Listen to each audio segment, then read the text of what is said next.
When you think of the Middle Ages, your mind might conjure images of grand stone castles with colorful banners fluttering in the wind.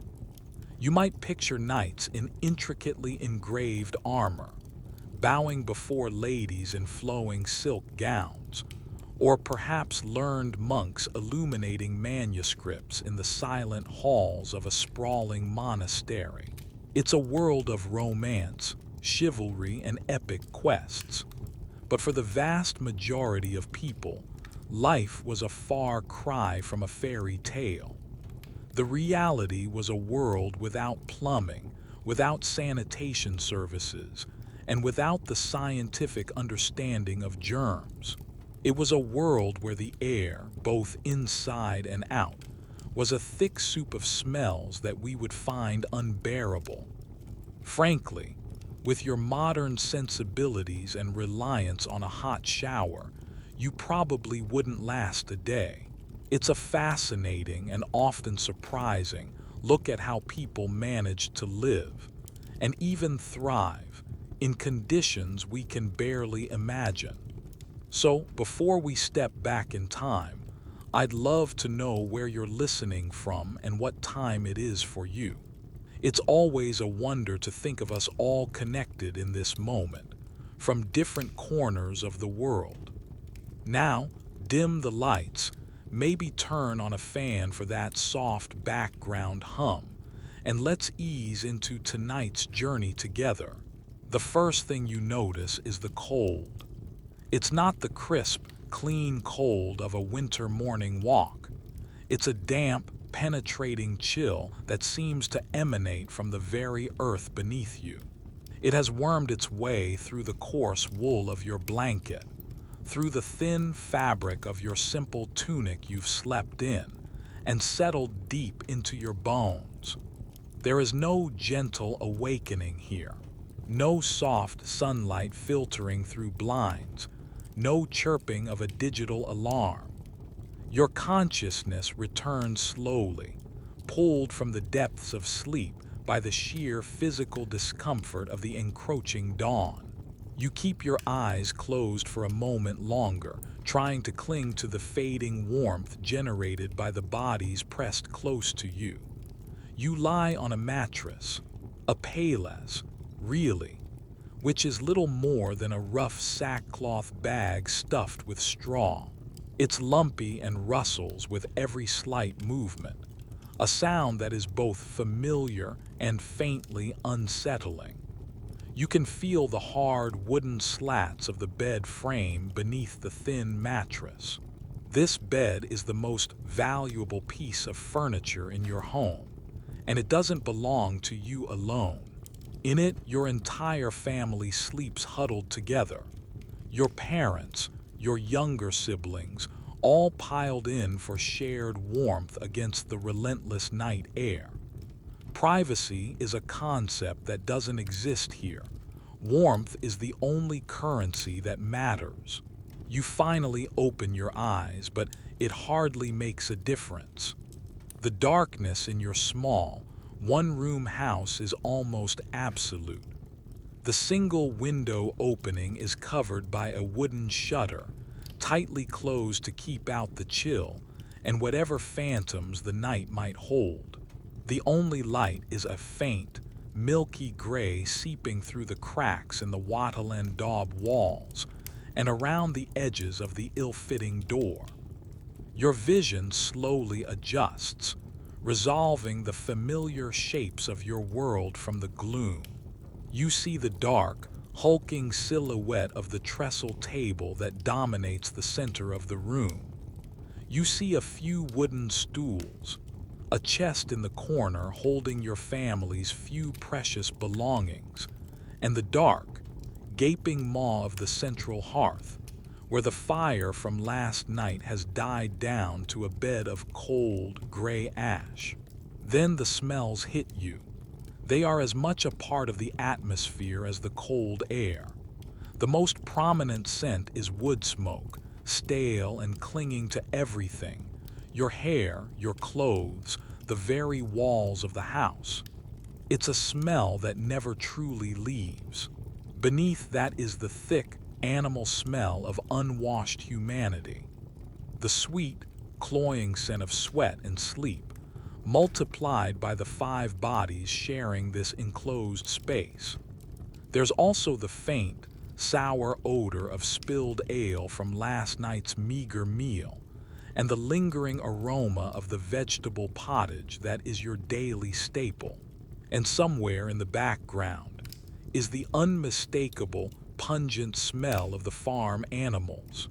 In a house like this, the family's precious livestock, perhaps a pig or a few chickens, might be brought inside for the night to protect them from thieves or predators, often sharing the single room with you.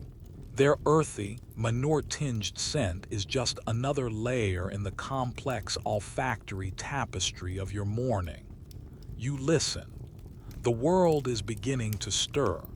You can hear the soft, rhythmic breathing of your sleeping family. A pig grunts softly from the corner. Outside, a rooster, nature's own unreliable alarm clock, lets out a tentative croaking crow, heralding a dawn that is still a long way off. The wind whistles a low, mournful tune as it finds its way through the countless tiny gaps in your home's construction.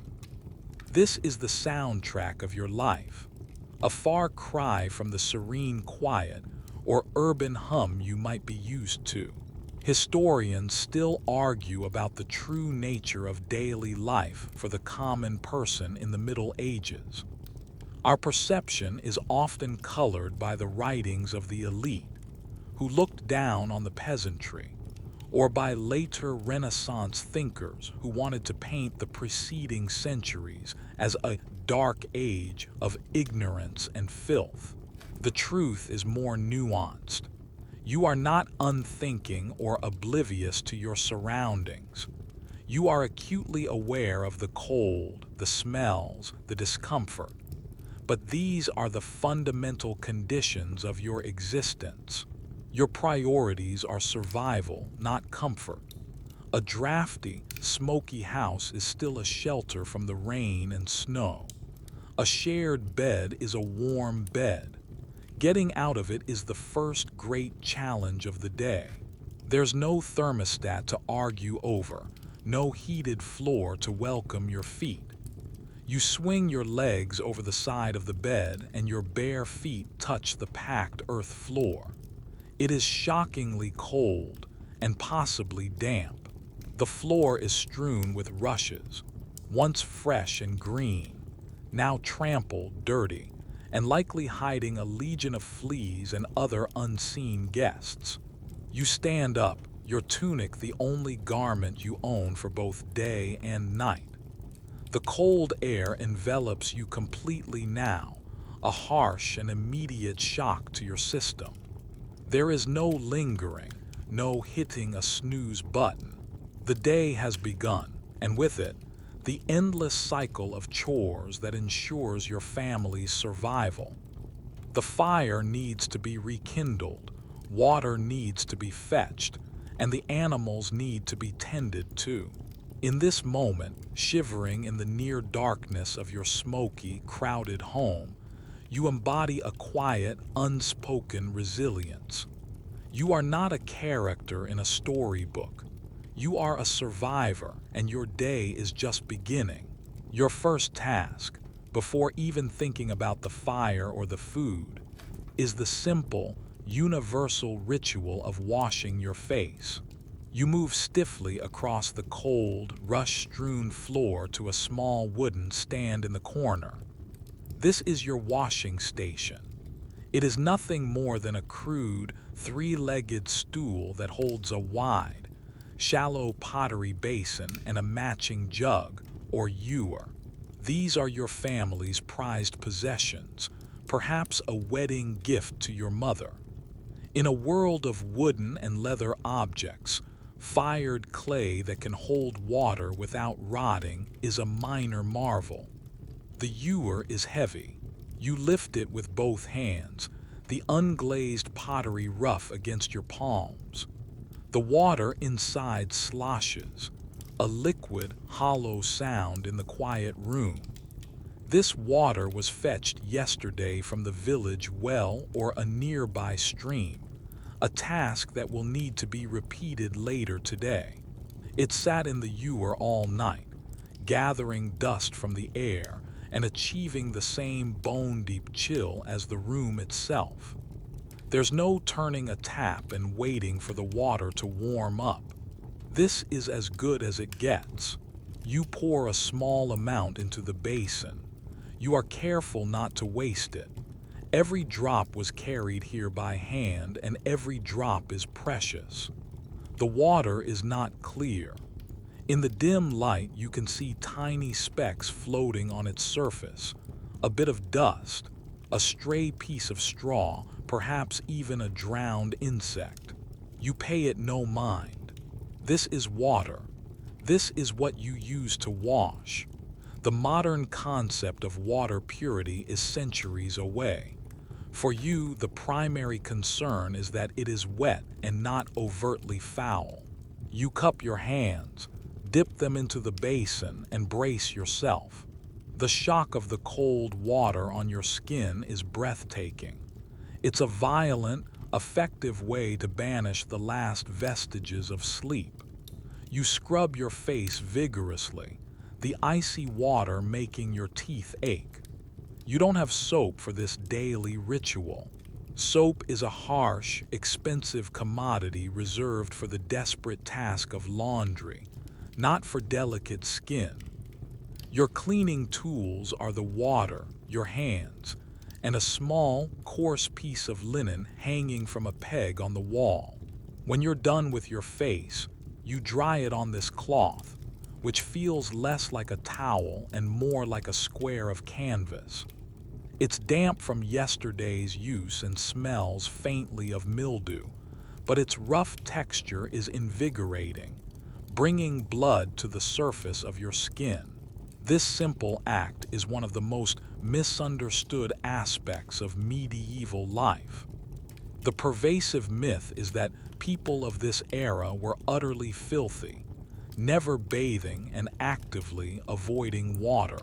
While full-body baths were certainly infrequent for common folk, the morning wash was a near-universal custom. It was a matter of both practicality and piety. You washed the sleep grime from your eyes to properly see the day. You washed your hands before eating, not because you understood germ theory, but because it was a sign of respect for the food you were about to receive, and a deep-seated custom passed down through generations. Grace was said before meals, and approaching God, even for a moment of thanks, with dirty hands was considered improper. You watch as your mother and father take their turns at the basin, each performing the same brisk, cold water ritual. Even your younger siblings are roused and made to splash their faces. It's a routine as ingrained as waking and sleeping. For the nobility, this process was, of course, far more elegant. A lord or lady would have a servant bring a much finer basin and ewer, perhaps made of polished pewter or even silver. Their water might be warmed slightly over the fire and scented with herbs like rosemary or lavender. Sometimes these ewers, known as aquamanos, were fantastically shaped works of art, cast in bronze in the form of lions, griffins, or dragons, pouring water from their mouths. It was a status symbol, a way to demonstrate wealth and refinement even in the most basic of daily acts. For you, however, the simple clay set does the job. Historians debate just how consistently this practice was maintained among the very poorest, the landless laborers, or the urban destitute. Written records and art almost always depict the lives of the wealthy or the clergy. Yet, Archaeological digs at the sites of humble medieval villages frequently unearth fragments of these simple pottery basins, suggesting the custom was widespread across social strata. It was a small but significant way to civilize the self, to draw a line between the animal world and the human. After washing your face and hands, you feel more alert, more prepared for the day. The shock of the cold has faded to a tingling sensation. Your skin feels tight and clean, even if that cleanliness is only superficial. You haven't performed a deep, pore-cleansing exfoliation. You haven't applied moisturizer or toner. You've simply used what you have: cold, slightly murky water and a rough cloth to make yourself presentable. This daily ablution is a testament to human adaptability. It's an act of imposing order on a chaotic world.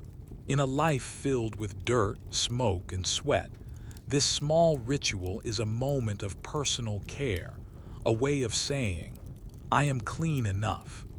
You are not defined by the dirt on the floor or the smoke in the air. You are a person who starts their day by washing their face. It's a small, quiet act of dignity, performed in the cold, gray light of a medieval dawn.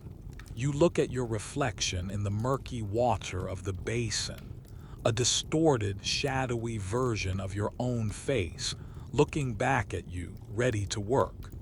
With your face washed, your attention now turns to your mouth. The feeling is all too familiar. A stale, furry sensation on your teeth, and a foul taste that seems to coat your entire tongue. You yearn for the clean, minty freshness of a modern morning, but such a sensation is an impossible fantasy. Your goal is not fresh breath, a concept that hardly exists. Your goal is to mitigate the ever-present reality of rot and decay. You reach into a small leather pouch kept with your family's few personal items. Your dental tools are simple and derived directly from the natural world around you. Your toothbrush is a twig, usually from an ash or hazel tree, chosen for its pliable wood. One end has been chewed until the fibers have separated, forming a crude, splayed brush. It's not soft, and the taste of green wood is always on your tongue. Your toothpaste is, well, there is no toothpaste. Instead, you might dip the frayed twig into a bit of salt, if your family can afford it, or into a fine dusting of soot scraped from the inside of the cooking pot. The abrasive quality of the salt or soot helps to scrub away the plaque, that gritty film you can feel with your tongue. You begin to scrub your teeth, the motion awkward and the frayed wood scraping against your gums. There is no gentle circular motion recommended by a dentist. You just rub, trying to dislodge the remnants of last night's pottage and the ever-present grit from the millstone ground flour in your bread. Sometimes you don't use the twig at all. Your other primary tool is a piece of rough wool or linen cloth. You wrap it around your finger, dip it in water, perhaps with a little more of that precious salt, and rub your teeth and gums with it. It's a surprisingly effective method for wiping the surfaces clean, but it does little for the spaces between your teeth. The result is a mixed bag. Your teeth feel smoother, and some of the foul taste is gone, replaced by the mineral tang of salt and the woody flavor of the twig. But you are fighting a losing battle. Dental hygiene in your time is more about managing disaster than preventing it. Diets are coarse, but they are also increasingly laden with sugars from fruits and honey, which wreak havoc on enamel. You look at your parents. Their teeth are stained, yellowed, and worn down from years of chewing gritty bread. Gaps in their smiles show where teeth have already been lost, not to a skilled dentist, but to infection, decay, and excruciating pain. Bad breath or halitosis is simply a fact of life. Everyone has it. The air is already so full of strong smells, wood smoke, sweat, manure, unwashed wool, that the scent of a person's breath barely registers unless you are speaking intimately close. Still, people are aware of it and try to combat it, not for social grace, but because foul breath is correctly associated with a rotten stomach or decaying teeth, signs of ill health. You might chew on certain herbs to mask the smell. A sprig of parsley, a few fennel seeds, or a clove, a highly prized and expensive spice from the East, can temporarily sweeten the breath. These are nature's breath mints, a fragrant bandage over a septic wound. If you have a toothache, the options are terrifying.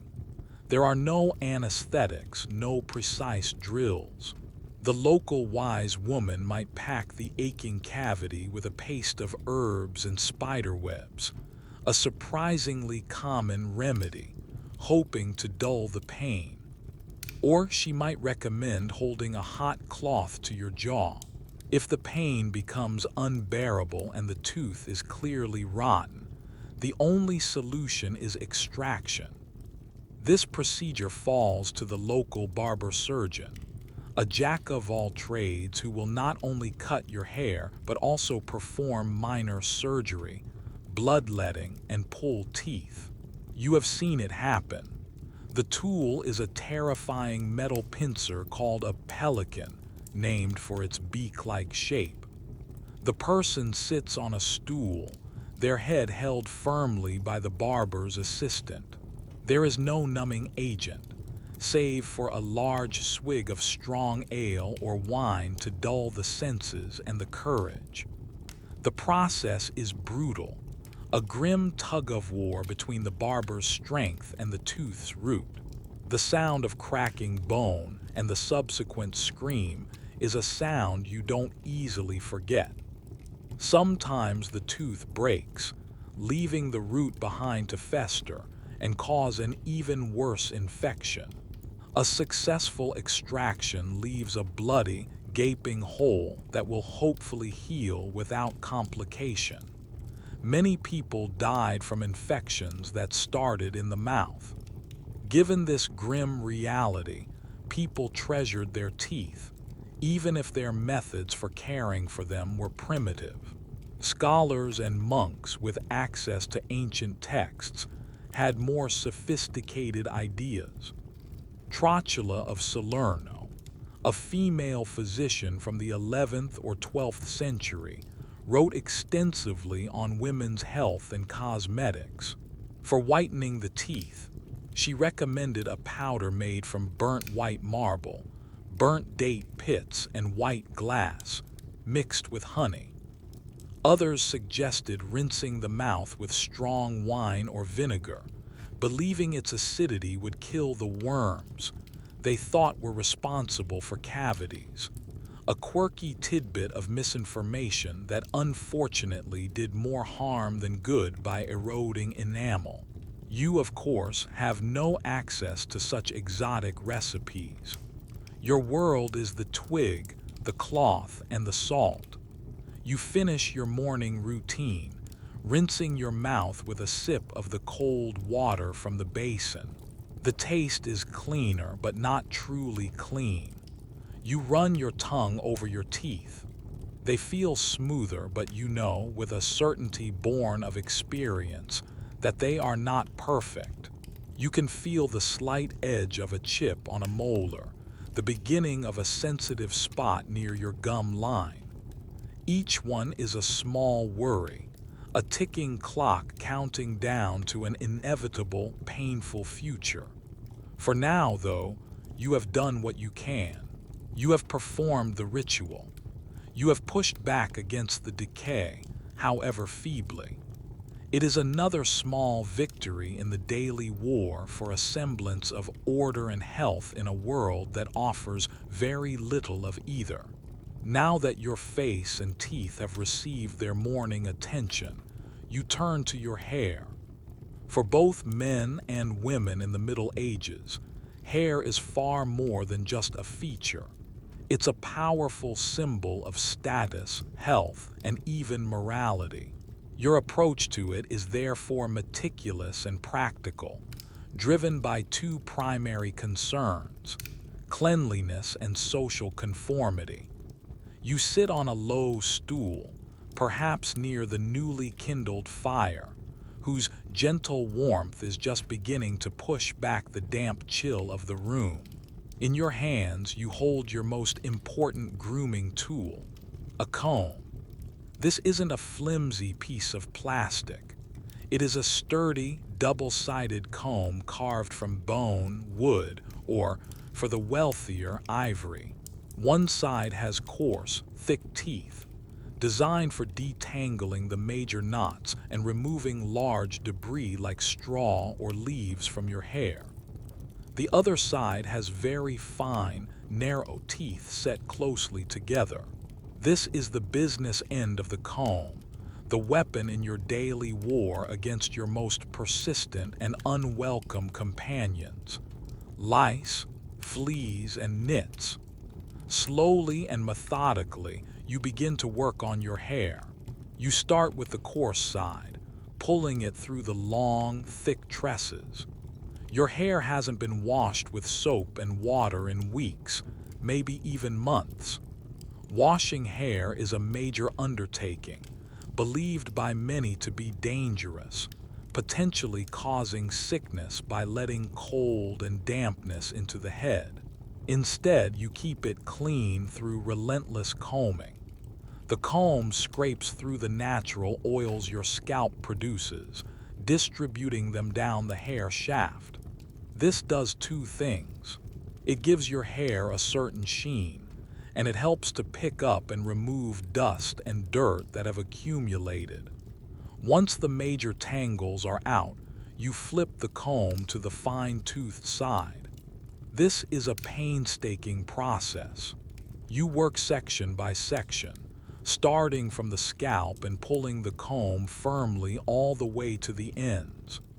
You watch as the fine teeth pull out tiny black specks of dirt, the occasional flea, and the dreaded lice and their translucent eggs, the nits, which cling stubbornly to the hair shaft. You carefully wipe the comb clean on a cloth after each pass, examining the grim results. This is a battle you fight every single day, and one you can never truly win. Lice are a universal affliction, plaguing everyone from the lowest peasant to the highest king. Archaeological excavations of medieval sites have found these fine-toothed combs in abundance, from Viking settlements to castle latrines, many still containing the desiccated remains of ancient lice. This daily delousing is not just for comfort, it's for health. A severe infestation can lead to sores on the scalp, infection, and constant, maddening itching. It's also a social activity. You might comb your children's hair, and your husband or wife might comb yours, checking the difficult-to-see spots on the back of your head. It's a quiet, intimate ritual of mutual care. After a thorough combing, your hair is as clean as it's going to get. It's free of tangles and, for the moment, free of its most active inhabitants. Now, you must style it according to your station in life. For a grown woman, this means covering it completely. To have your hair loose and uncovered in public is the mark of a young, unmarried girl, a prostitute, or a woman in deep mourning. A respectable married woman always binds and covers her hair. You begin by braiding it.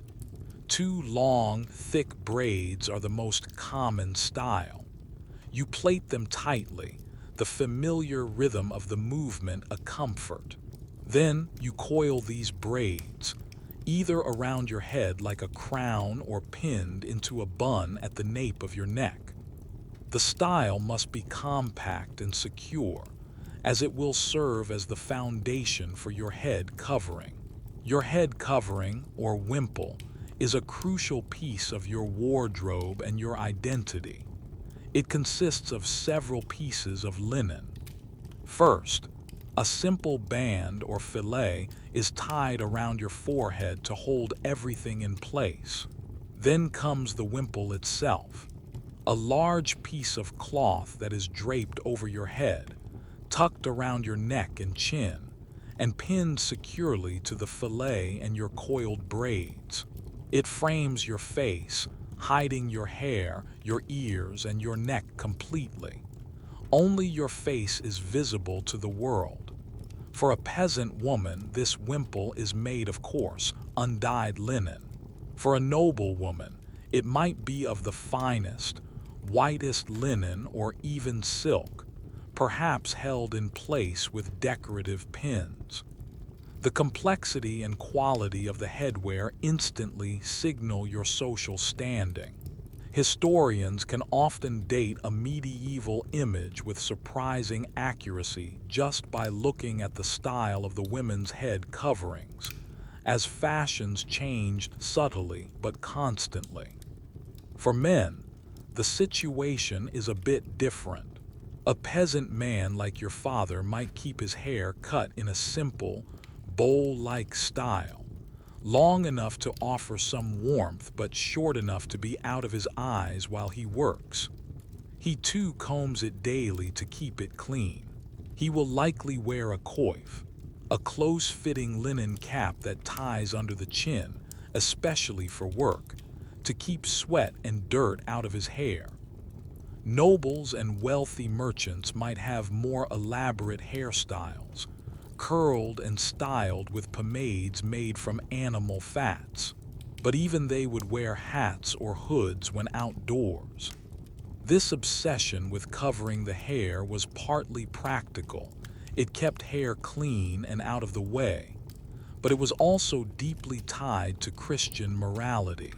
Drawing from the writings of St. Paul, uncovered female hair was seen as potentially tempting, a sign of vanity and immodesty.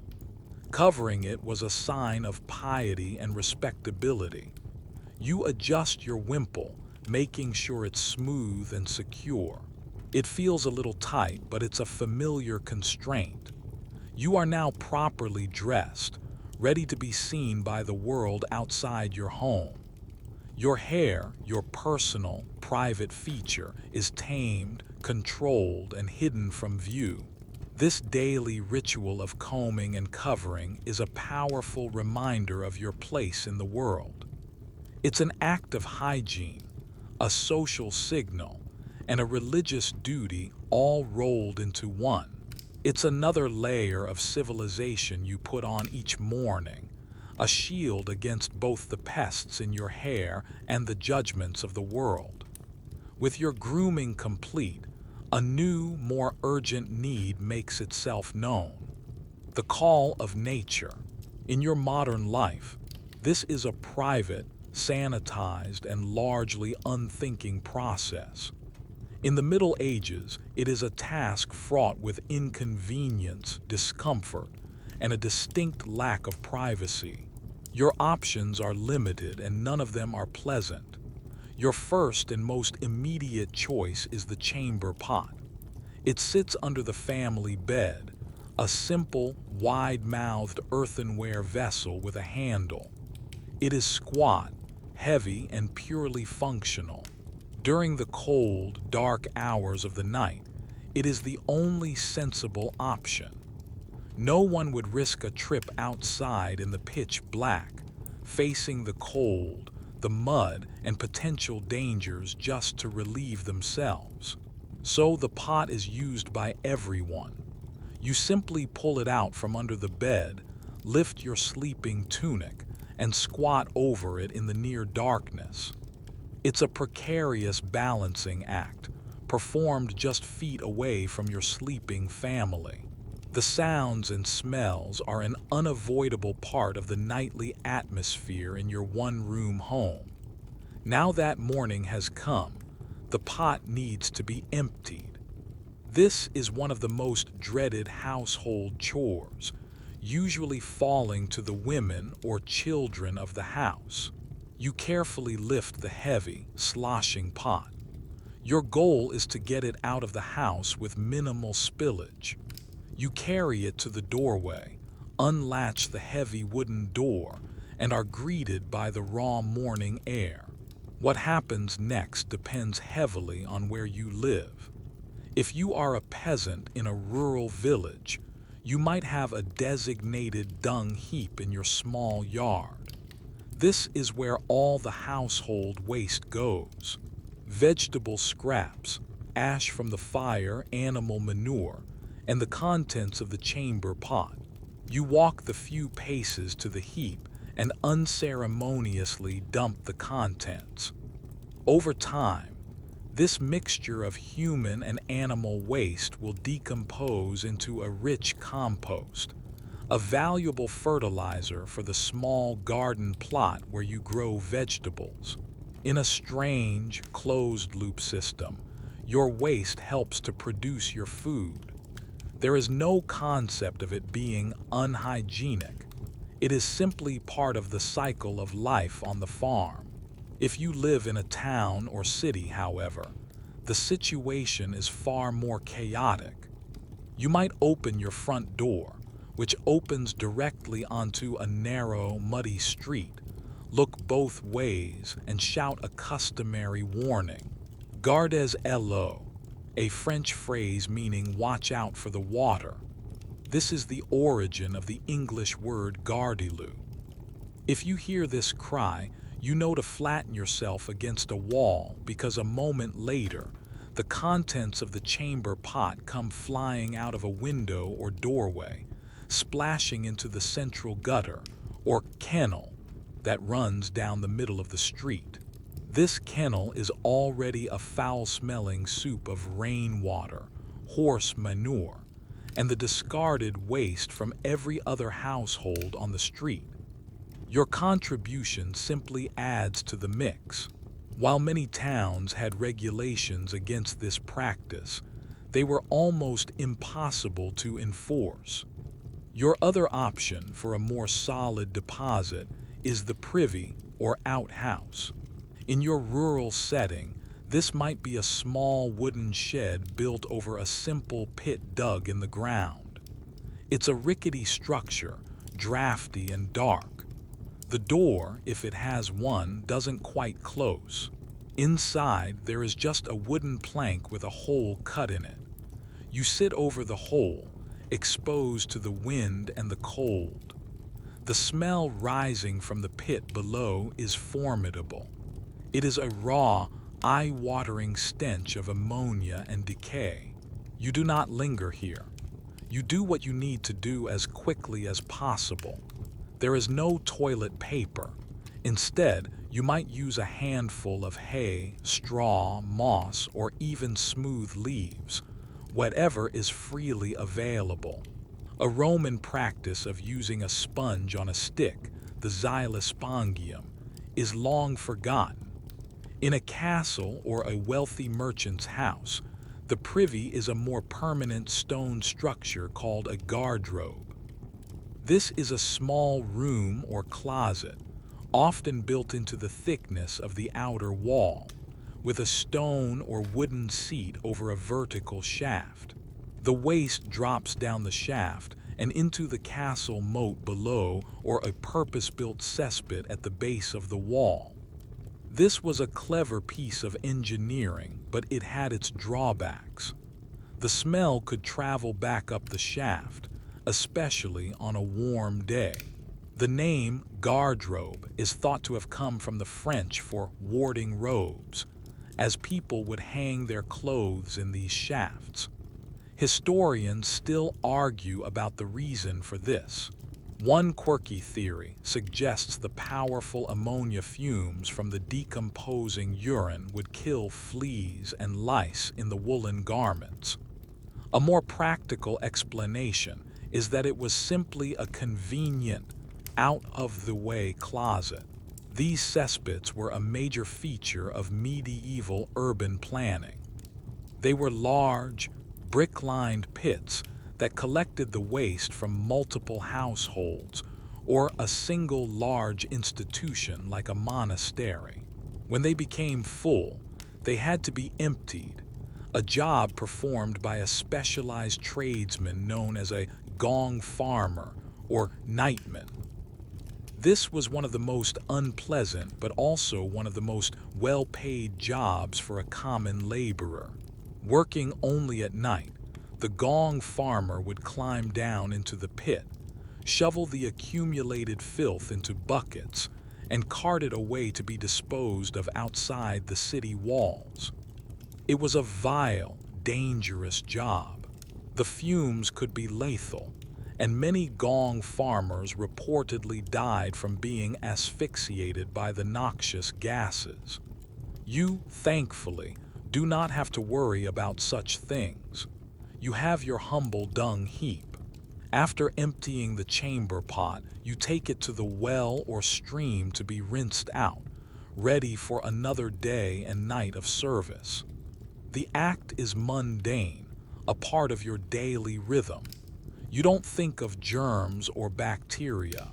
You think only of the task at hand. You are aware of the foul smells, of course, but you are habituated to them. This is the scent of life, of a world without a hidden, underground network of pipes to whisk away your waste. It is a world where waste is visible, immediate, and an undeniable part of your environment. The idea of bathing in the Middle Ages is shrouded in myth. You've probably heard that people went their entire lives without a single bath, that they feared water, and that they were proud of their own filth. While it's true that a daily, private, hot bath was a luxury beyond the wildest dreams of an ordinary person, the reality of bathing is far more complex and, frankly, more interesting. Your world is not entirely devoid of the joys of a good soak. For you, a common peasant, bathing is tied to the seasons and to practicality. In the warm summer months, the local river or a nearby lake is your bathtub. On a hot, dusty day after long hours working in the fields, plunging into the cool water is a sublime relief. It's a communal activity. The people of your village, men, women, and children, will all go to the river to swim and wash. There's a natural, unashamed nudity, or perhaps simple tunics are worn into the water. It's as much about cooling off and relaxing as it is about getting clean.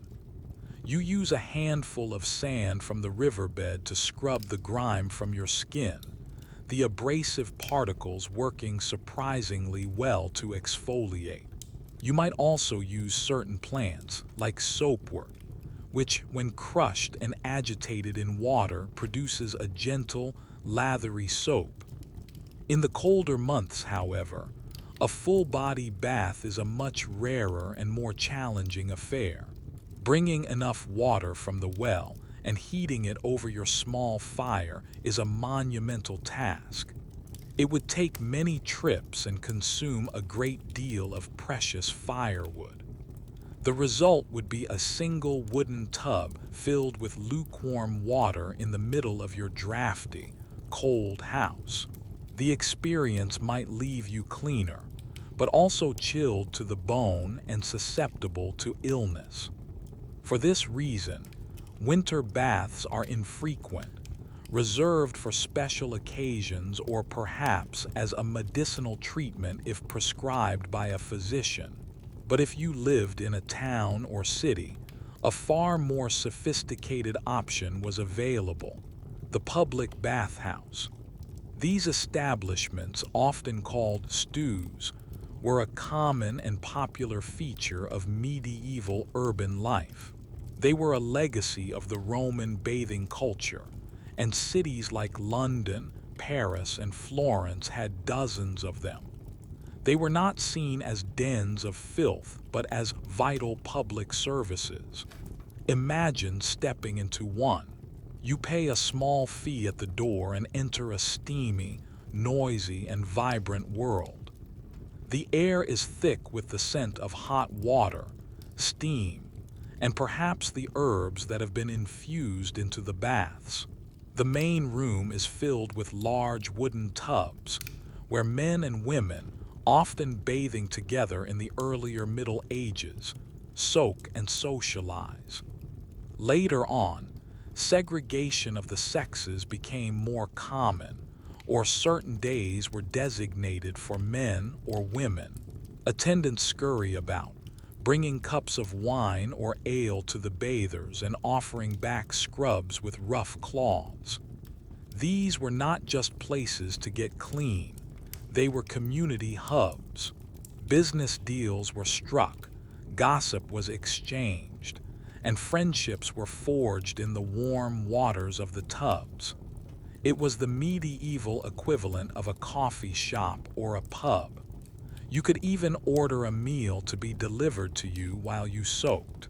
The term stew eventually gained a sordid reputation because many of these bathhouses also doubled as brothels, with prostitution being an open and often regulated part of the service. This association eventually led moral reformers and church leaders to call for their closure. But for centuries, they were a beloved institution. The wealthy had even more luxurious options. A nobleman might have a private bathroom in his castle. It would be a small chamber with a wooden tub, often draped with a linen canopy to trap the steam and keep out drafts. Servants would haul bucket after bucket of hot water to fill it. The lord or lady would relax in the tub, perhaps while being entertained by a musician or reading a book. Rose petals and fragrant herbs like lavender, chamomile, and mint would be scattered in the water, creating a fragrant, spa-like experience. This was the pinnacle of medieval bathing, a private, scented, and leisurely affair that was as much about pleasure and status as it was about hygiene. One of the most persistent myths is that the church forbade bathing. This is largely untrue. While some ascetic saints and overly zealous moralists preached against excessive bathing as a form of vanity and an invitation to sin, the church itself did not ban it. In fact, many monasteries had highly sophisticated water systems and institutionalized bathing rituals. Cleanliness was often linked to godliness, and monks were typically required to bathe more regularly than the general populace. Ritual washing was a key part of many Christian ceremonies.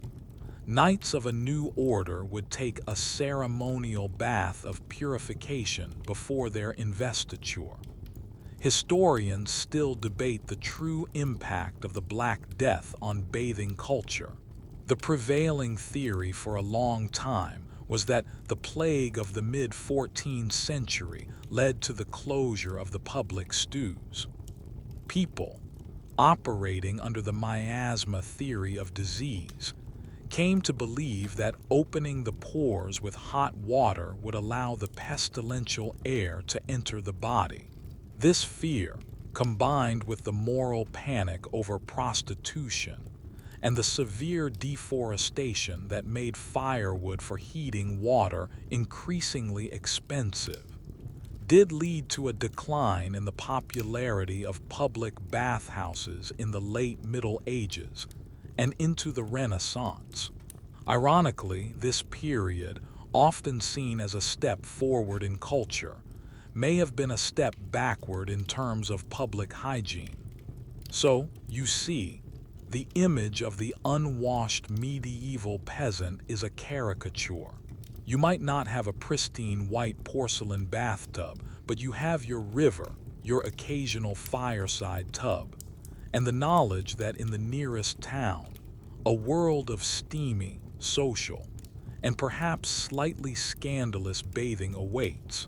Your relationship with water is practical, seasonal, and deeply woven into the fabric of your social life.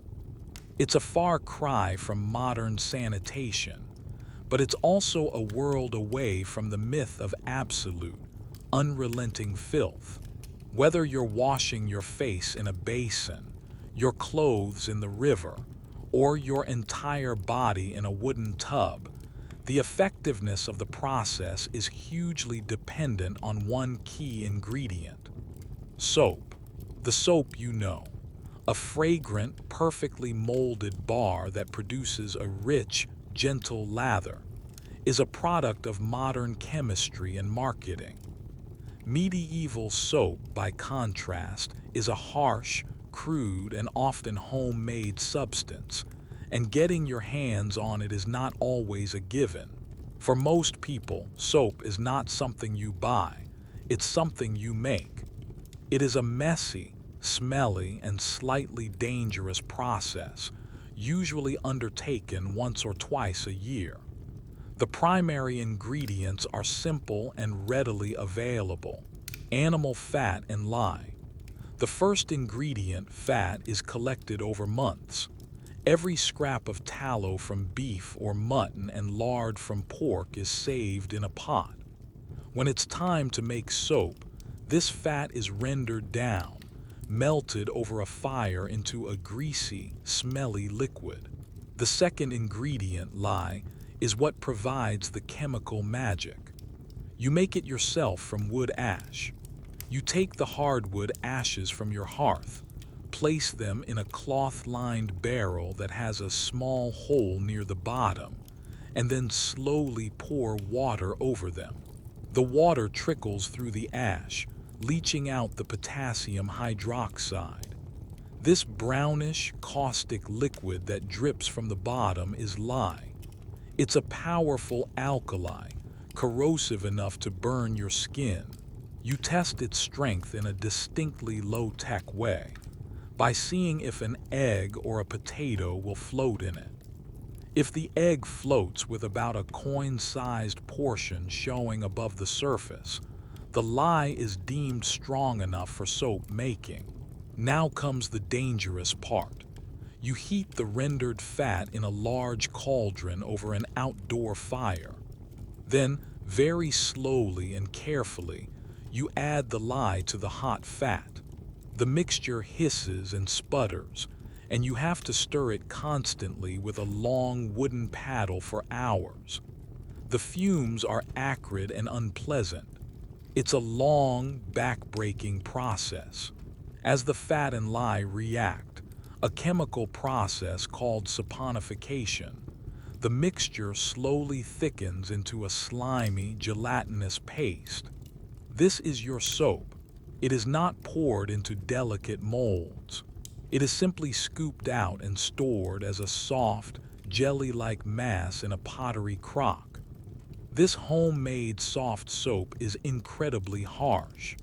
The lye is a powerful degreaser, which is excellent for scrubbing laundry or scouring a greasy pot, but it's terrible for your skin. It strips away all the natural oils, leaving your skin feeling dry, tight, and irritated.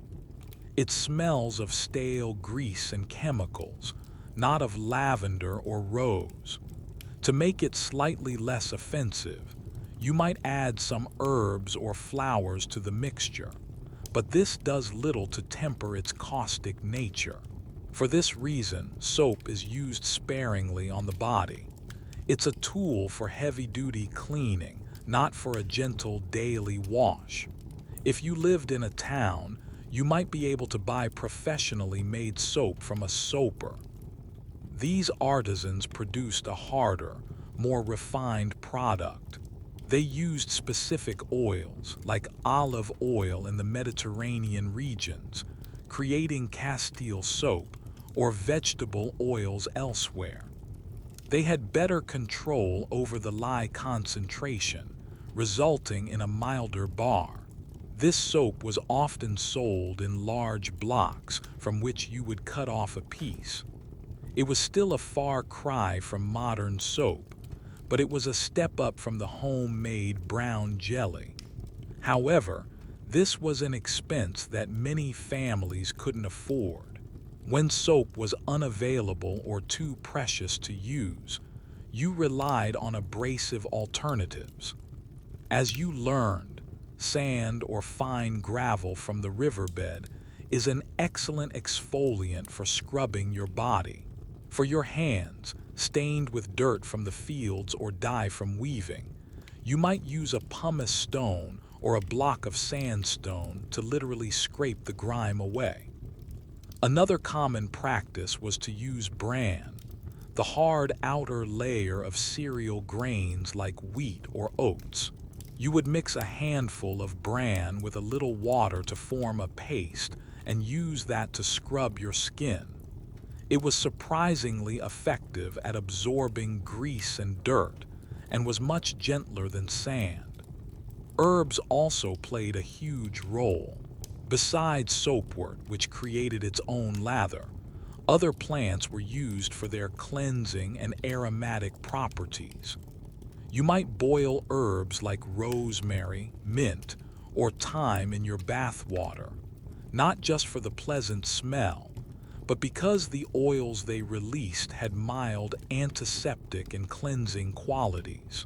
A washcloth filled with fragrant herbs and oatmeal, tied into a small bag, could be used to gently scrub and soften the skin.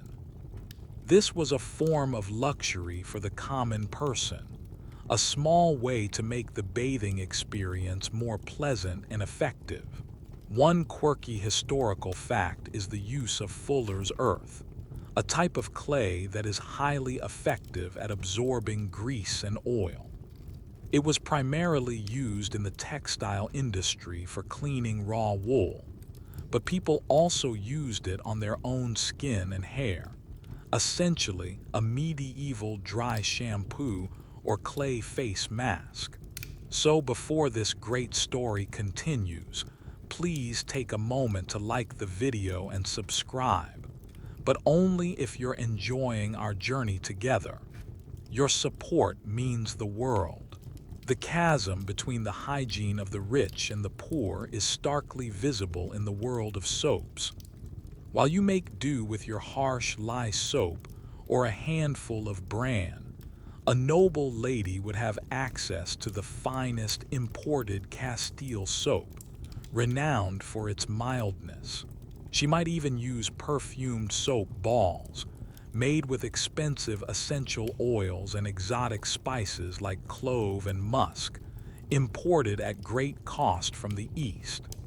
These were luxury items, symbols of immense wealth and refinement. Your relationship with soap is therefore a practical one. It's a powerful but harsh tool in your arsenal against dirt. You understand its value, both in the effort it takes to make it and in its effectiveness for the toughest cleaning jobs. You would never dream of wasting it. The idea of a decorative soap dish with a tiny, unused bar of soap would seem like the height of absurdity. For you, soap is not about pampering. It's about the hard, unglamorous work of trying to impose a small measure of cleanliness on a world that is, by its very nature, dirty.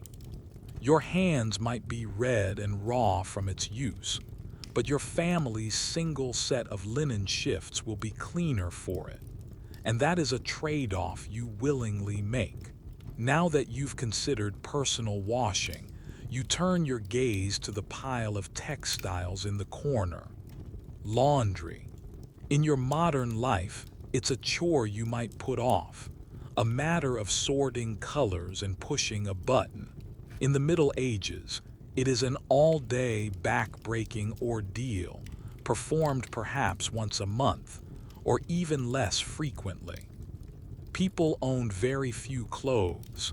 A peasant family might only have 1 or 2 sets of garments per person, so washing them was a major event. Your main garments are made of 2 fabrics, wool and linen. Your outer clothes, your tunic and cloak, are wool. Wool is a miracle fiber in this era. It's warm, even when wet, durable, and naturally water-repellent thanks to the lanolin oil from the sheep. It's also surprisingly good at repelling dirt. You don't wash your woolen outer garments with water unless they are catastrophically soiled. Water can cause wool to shrink and lose its shape. Instead, you clean them by brushing them vigorously, beating them against a post to knock out dust, and airing them out near the fire or in the sun. Stains are spot cleaned with a bit of water and a cloth. For you, this is sufficient. The real laundry challenge is your undergarment, your shift or chemise. This is your second skin, worn directly against your body day and night. It's made of linen, a fabric derived from the flax plant. The linen shift is the true hero of medieval hygiene.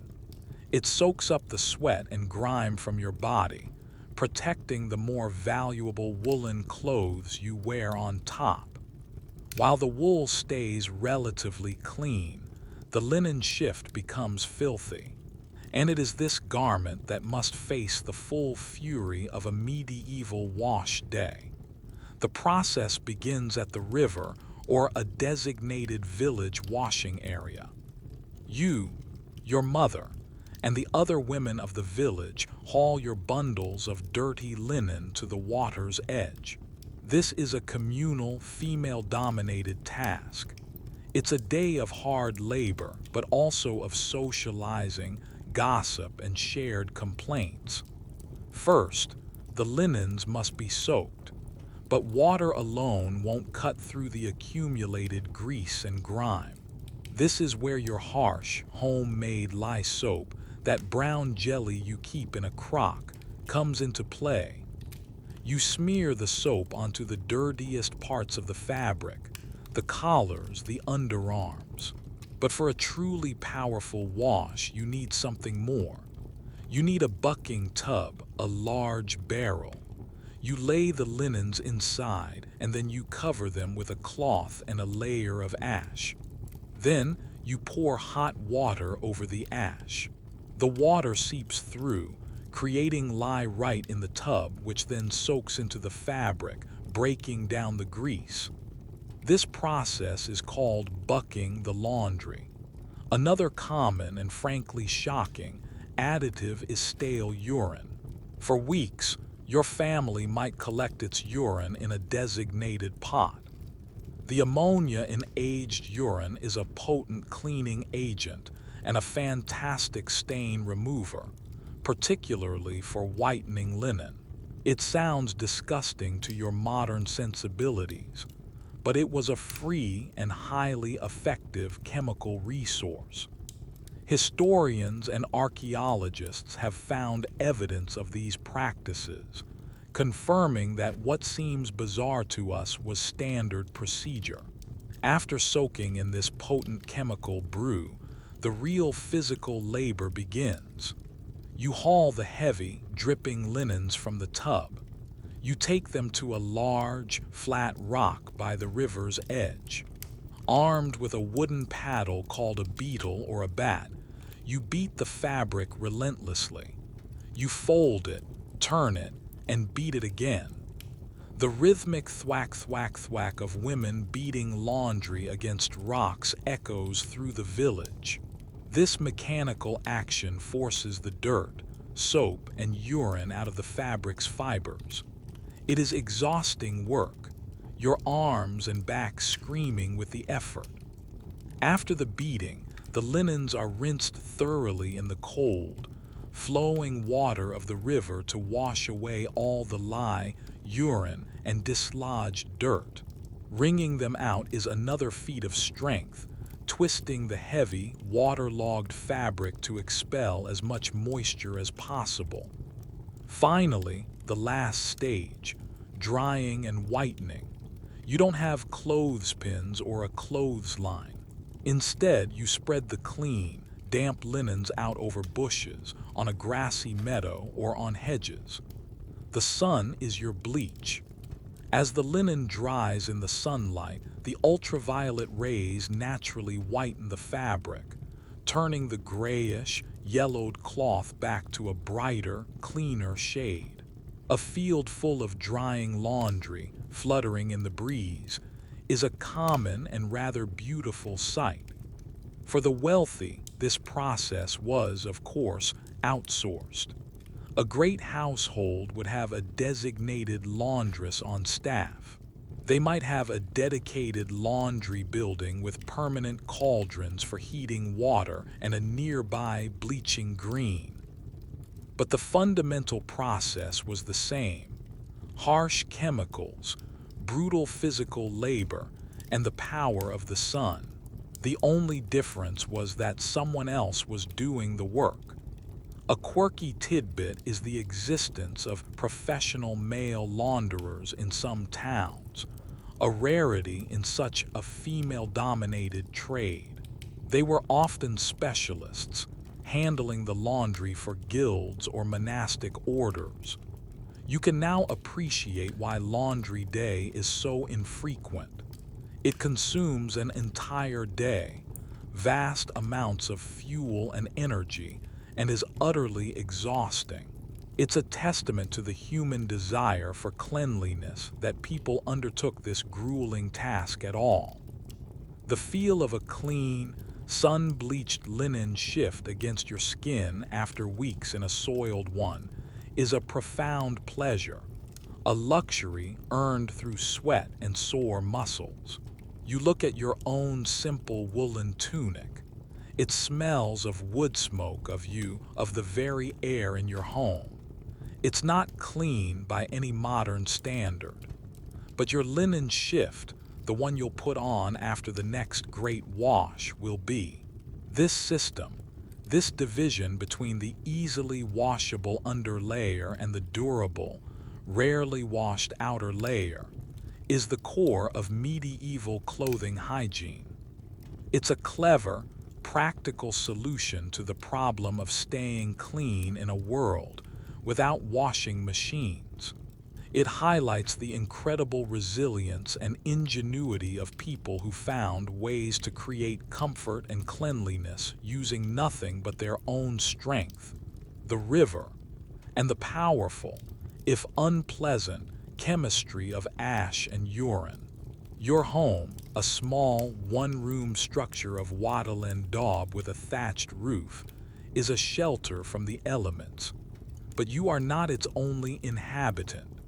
You share your space with a host of tiny, unwelcome guests: fleas, lice, bedbugs, flies, and mice. In a world without pesticides and window screens, the battle against household pests is a constant daily war, fought with the weapons of scent, vigilance, and a certain level of grim acceptance. The floor is the primary battlefield. Remember, it's not a smooth wooden or tiled surface. It is packed earth, a surface that is naturally damp and difficult to clean. To make it more pleasant underfoot and to manage the dirt, you cover it with a thick layer of rushes. These are long, grass-like reeds gathered from a nearby marsh. When freshly laid, they provide a clean, springy surface and release a pleasant, green, earthy scent. They insulate the floor slightly from the cold and absorb spills and mud tracked in from outside. However, this idyllic state doesn't last long. The rushes soon become a microcosm of the world outside. Food scraps, spilled drinks, and dirt get trampled into the fibrous layer. This creates the perfect breeding ground for pests. Fleas, in particular, thrive in this environment. They live and lay their eggs in the rushy matting, emerging to feast on you, your family, and any animals that share your home. The constant itching from flea bites is a familiar torment. To combat this, you practice a form of aromatic warfare. You don't just lay down plain rushes. You mix them with fragrant herbs, plants believed to repel insects.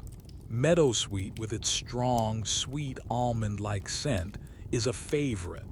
So are tansy, wormwood, and mint. You scatter these among the rushes, hoping their powerful aromas will drive the pests away. This practice wasn't just for peasants. Even the grandest castles had floors covered in rushes and herbs.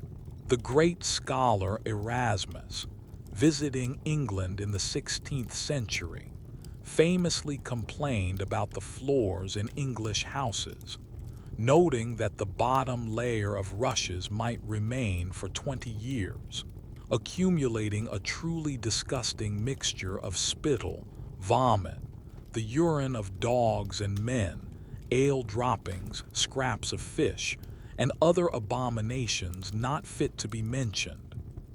While Erasmus may have been exaggerating for effect, the principle holds. The rushes were not replaced daily. Instead, a fresh layer was simply strewn on top of the old one. Only periodically, perhaps once a year during a major spring cleaning, would the entire foul, compacted mass be shoveled out and replaced. Your bed, the straw-filled payless, is another major pest sanctuary. The straw provides a warm, dark home for fleas, lice, and the dreaded bedbug. The daily combing of your hair helps with the lice on your body, but controlling the population in your bedding is another matter. Again, herbs are your primary weapon. You stuff your mattress not just with straw but with fragrant, insect-repelling plants. Lavender, with its clean, soothing scent, is highly prized. Fleabane, a plant whose name speaks for itself, is another common addition. You hope that these scents will make the bedding inhospitable to its tiny residents. Scholars still debate the true effectiveness of these herbal remedies. While many of these plants do contain volatile oils with mild insecticidal properties, it was likely more of a mitigating strategy than a solution. It might have reduced the pest population, but it certainly didn't eliminate it. Then there are the flies. In the warmer months, they are a constant, buzzing nuisance. With no window screens and a door that is often left open for light and air, they swarm in, attracted by the smells of food, people, and waste. They land on your food, on your face as you sleep, and on every surface of your home. You swat at them, but it's a futile gesture. The connection between flies and the transmission of disease is, of course, completely unknown. They are simply an annoyance, a part of the summer soundscape. Mice are another common house guest, attracted by any improperly stored food.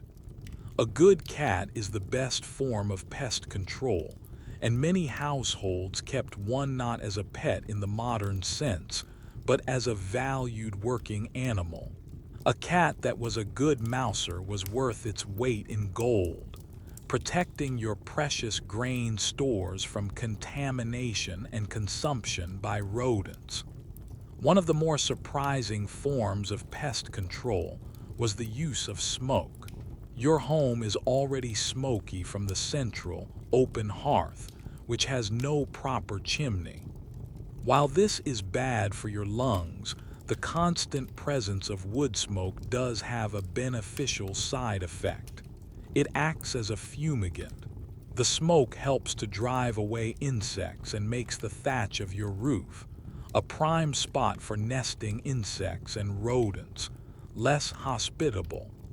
This is one reason why people tolerated such smoky interiors. It was a trade-off, respiratory irritation in exchange for fewer biting insects. The fight against pests is a clear illustration of the medieval approach to hygiene. It wasn't about achieving a sterile, hermetically sealed environment. That was an impossible and unimaginable goal. It was about management and mitigation. It was about making the living space tolerable. You couldn't eliminate the fleas, but you could try to keep their numbers down with herbs. You couldn't stop the flies, but you could try to cover your food. It was a constant, low-level struggle against the encroaching forces of nature. You look around your small home. You can smell the green scent of the fresh herbs you scattered this morning, mingling with the ever-present smoke. You can hear the buzz of a fly near the shuttered window. You know that as you sleep tonight, you will not be alone, but you have done what you can. You have waged your daily battle. This resilience, this ability to create a functional and even fragrant home in the face of a constant siege by pests, is a quiet testament to the ingenuity of everyday life. You've made your space as clean and comfortable as you know how, and for now, that is enough. Your attention now shifts to the heart of your home, the hearth and the cooking pot that hangs over it. This is where your family's sustenance comes from, but in a world without refrigeration, food safety is a constant, high-stakes gamble. Kitchen hygiene is not about antibacterial sprays and color-coded cutting boards. It's a precarious system of preservation, observation, and a powerfully resilient stomach. The center of your kitchen, which is also your living room and bedroom, is the open fire pit in the middle of the floor. A large iron cauldron, black with layers of soot, hangs from a hook suspended from the ceiling rafters. This pot is rarely empty and even more rarely scrubbed clean. Most days, it contains a continuously simmering pottage. This is the staple food of your family. In the morning, you add water, some grains like oats or barley, and whatever vegetables are on hand: onions, leeks, cabbage, peas. This mixture, the peas pottage, will bubble away for hours. At midday, you and your family will eat a portion. Then, more water and perhaps some more vegetables are added. In the evening, you'll eat again from the same pot. Any leftovers remain in the pot overnight to become the base for the next day's pottage. This system of the perpetual stew sounds unhygienic to modern ears, but it has a certain practical logic. The constant simmering heat kills most harmful bacteria, making it safer than eating a variety of raw or improperly stored ingredients. The bottom of the pot develops a thick, crusty layer of burnt stew, known as the crustard, which is only scraped out periodically. There's no Yelp review for this questionable tavern stew, just the silent judgment of your own gut. Meat is a luxury. When you do have it, perhaps from a pig you've slaughtered or a bit of game, not a single part is wasted. The offal, the intestines, heart, liver, and lungs, is eaten first as it spoils the quickest. To make the meat last, you must preserve it. The primary methods are salting, smoking, and drying. Salting is the most common technique. Salt is a precious commodity. It might be mined from the earth or evaporated from seawater, and it is controlled and taxed by lords and kings. You use it carefully. You rub coarse salt all over the surface of the meat, drawing out the moisture that bacteria need to thrive. For a longer-term cure, you pack the cuts of meat into a barrel filled with salt or immerse them in a super-concentrated brine. This process creates the salt pork and salt beef that will sustain your family through the long winter months. Before you can eat it, this salted meat must be soaked in fresh water for hours, sometimes even days, to make it palatable. Even so, it remains intensely salty and tough. Smoking is another key preservation method. You hang strips of meat or fish high in the rafters of your home, directly in the path of the smoke rising from your central hearth. Over days and weeks, the smoke slowly dries the meat and coats it with natural chemicals that inhibit bacterial growth. The result is a hard, dry, and smoky-flavored product that can last for months. Your house, already smelling of wood smoke, takes on the additional savory aroma of curing meat. Food preparation surfaces are rudimentary. You might have a sturdy wooden board, the ancestor of the cutting board, where you chop vegetables. This board is not disinfected. It's simply scraped clean and wiped with a cloth. The same knife used to gut a fish might be wiped on your tunic and then used to slice a hunk of bread. The concept of cross-contamination doesn't exist. Your immune system is your primary line of defense, and from a young age, it has been challenged and strengthened by constant exposure to a host of bacteria. Dairy is another tricky area. Fresh milk from your goat or cow is a wonderful treat, but it turns sour within hours in the summer heat. You rarely drink it fresh. Instead, you immediately process it into more stable forms. You let it curdle to make cheese, pressing the curds into molds and salting the outside to create a rind that protects the interior. Or you churn the cream into butter. Both cheese and butter will last far longer than fresh milk, providing a vital source of fat and protein. Bread is the staff of life, but even it has its hygienic challenges. The grain is ground at the village mill, and the massive millstones inevitably shed tiny particles of grit into the flour. Your bread is always slightly sandy, a texture you are so used to that you barely notice it. It's also often made with sourdough starter, a living culture of wild yeast and bacteria, which gives the bread its flavor and leavening, but also introduces another variable into the digestive equation.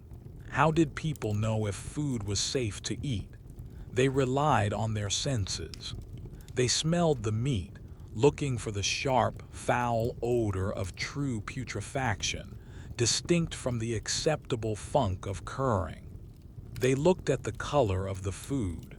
They might taste a tiny bit, cautiously. A quirky but common belief was that poisonous foods could be detected because they would cause a silver spoon to tarnish. A wholly unreliable but deeply ingrained piece of folklore. Historians who study medieval health and diet by examining skeletal remains and desiccated feces, coprolites, have confirmed that the medieval gut was a war zone. Evidence of parasitic worms like roundworm and tapeworm is incredibly common, a direct result of eating undercooked or poorly preserved meat, particularly pork. People lived with a level of chronic gastrointestinal distress that we would find intolerable. And yet, they survived. They developed robust preservation techniques that, while crude, were largely effective. They had immune systems hardened by constant exposure, and they had a deep, practical, and unsentimental knowledge of their food. They understood the rhythm of the seasons, what could be eaten fresh, and what had to be salted, smoked, or fermented to see them through the lean times. Your kitchen is not a sterile laboratory. It's a workshop for survival, a place of constant transformation, where fresh ingredients are turned into lasting provisions through the ancient alchemy of salt, smoke, and fire. You've tended to your personal needs, your home, and your larder. Now you must step outside. You pull on a pair of simple leather turn shoes and a heavy wool cloak, open your door, and step into the main artery of your world, the medieval street. The experience is an immediate and overwhelming assault on your senses, a stark reminder that the challenges of hygiene extend far beyond your own four walls. The first thing you contend with is the ground itself. There is no pavement, no asphalt, no neatly laid cobblestones in your part of town. The street is simply packed earth, which, after the slightest rain, transforms into a thick, clinging, and treacherous mud. This mud is not just soil and water. It is a foul-smelling soup, a repository for everything the town discards. Remember the Gare-de-Leu cry from this morning. The contents of your neighbor's chamber pots and your own have been tossed directly into the street. The central channel, or kennel, is a sluggishly flowing stream of human and animal waste, kitchen scraps, and stagnant water. You have to watch your step carefully to avoid the deepest, most foul-smelling puddles. The air is thick with the resulting odor, a complex bouquet of raw sewage, rotting garbage, and damp earth. This is the base layer of the city's perfume. Added to this are the animals. The street is a thoroughfare not just for people but for livestock. A flock of geese waddles by, hissing at passers-by. A stray pig, its snout caked in filth, roots around in a pile of refuse. Horses, the primary mode of transportation and labor, clatter past, leaving behind steaming piles of manure that are simply trodden into the mud. The sheer volume of animal dung produced in a medieval town is staggering, and much of it ends up right where you are trying to walk. Then there are the businesses, each contributing its own unique effluent to the mix. You walk past the butcher's shop. The butcher slaughters animals right there, in a back room or an alley. Blood and offal are often simply washed out into the street, adding a coppery, metallic smell to the air and attracting swarms of flies. Further on is the tanner's yard, perhaps the most notoriously smelly of all medieval trades. The tanner soaks animal hides in vats of urine and lime, and then scrapes them clean of flesh and hair. The stench of rotting hides and chemicals is so powerful that tanneries were often legally required to be located on the downstream edge of town, but the smell still carries on the wind. You pass a dyer's workshop, and the gutter ahead runs with a startling shade of blue from the woad dye he has just dumped.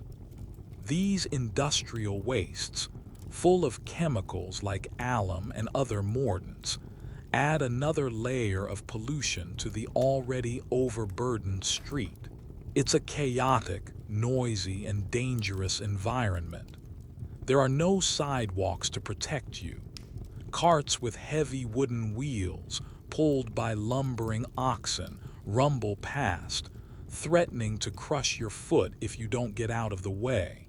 There are no traffic laws, just a constant, jostling dance of avoidance. The city simmered like a pot left too long on the fire, a jumble of competing movements and smells. The myth, of course, is that medieval people were oblivious to this filth, that they happily wallowed in it. This is patently false. They complained about it constantly. Town records are filled with ordinances aimed at improving urban cleanliness. There were fines for dumping waste at the wrong time or in the wrong place, regulations about keeping your pigs penned in, and rules requiring every citizen to be responsible for cleaning the portion of the street in front of their own house. The problem was enforcement. In a crowded, largely illiterate society with no formal police force, these rules were more aspirational than effective. Some towns did make concerted efforts. They might hire public rakers or scavengers to cart away the worst of the filth. They built public latrines, often over rivers or streams, to try and centralize waste disposal. London, for instance, had a famous public privy on London Bridge with over 100 seats, its waste dropping directly into the Thames below. This simply moved the problem, polluting the river that was also the city's main source of drinking water, but it was an attempt at civic planning. One quirky fact is that some medieval bridges were crowded with houses and shops, making them some of the most congested and, due to the privies, foulest parts of the city. You learn to navigate this world with a special set of skills. You walk with your eyes down, constantly scanning the ground ahead. You develop a kind of city walk, a quick, nimble gait to dodge puddles and dung. You wear pattens, wooden overshoes that strap onto your regular shoes, to elevate your feet an inch or two above the muck, keeping the delicate and expensive leather of your shoes relatively clean and dry. In a way, these are the medieval equivalent of rain boots. Despite the filth, the street is the vibrant heart of your community. It's where you meet your neighbors, where you hear the latest news and gossip, where the town crier makes his announcements. It's where peddlers sell their wares, shouting to be heard over the din. It's where children play, somehow managing to find joy amidst the muck. You are not repulsed by it in the way a modern person would be.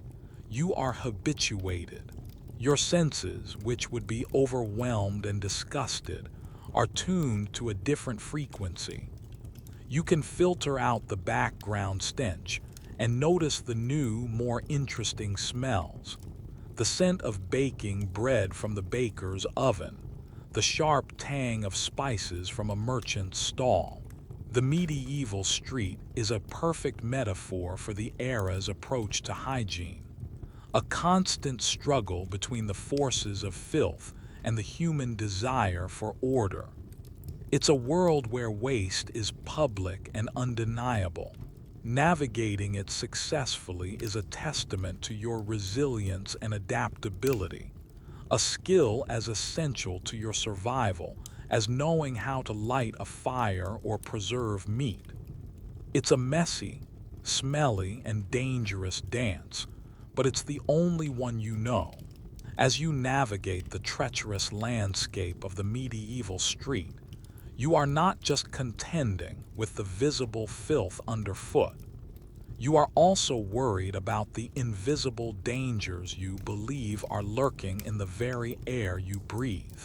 Your world operates on the principle of the miasma theory, a medical doctrine that would hold sway for centuries, from the ancient Greeks until the late 19th century. The theory posits that diseases like the plague, cholera, and chlamydia are caused by miasma, a form of bad air or night air. This bad air is thought to be identifiable by its foul smell. It is believed to rise from rotting organic matter from swamps, from cesspits, and from the accumulated filth of the city streets. The stench of the kennel, the butcher's offal, and the tanner's yard is therefore not just unpleasant, it is a direct threat to your life. You believe that by inhaling these noxious odors, the corrupting influence of the miasma can enter your body and cause disease by unbalancing your essential humors. This belief system dictates your behavior in profound ways. You hold your breath when passing a particularly foul-smelling alley. At night, you keep the wooden shutters of your window tightly closed, not just against the cold, but against the night air, which is considered especially damp, heavy, and dangerous. The fresh air of the countryside is considered healthier than the thick, stagnant air of the city. To protect yourself when you must venture out into this hazardous atmosphere, you carry a personal air filter, a pomander. This is a small metal ball, often beautifully crafted from silver or gold for the wealthy, or made of simple wood or pewter for someone like you. The ball is perforated with small holes and is designed to hold solid perfumes or aromatic substances. The name comes from the French pomme d'ambre, meaning apple of ambergris. Ambergris, a waxy substance from the intestines of sperm whales, was a prized and incredibly expensive fixative for perfumes. Your own pomander is more modest. You unscrew the top or open it on its hinge, and inside you place a mixture of powerful, pleasant-smelling ingredients. You might have a ball of pressed herbs and spices, bound together with a sticky base like beeswax or gum arabic. The recipe could include cloves, cinnamon, nutmeg, all expensive spices believed to have protective qualities, as well as dried flowers like roses and lavender, and fragrant woods like sandalwood.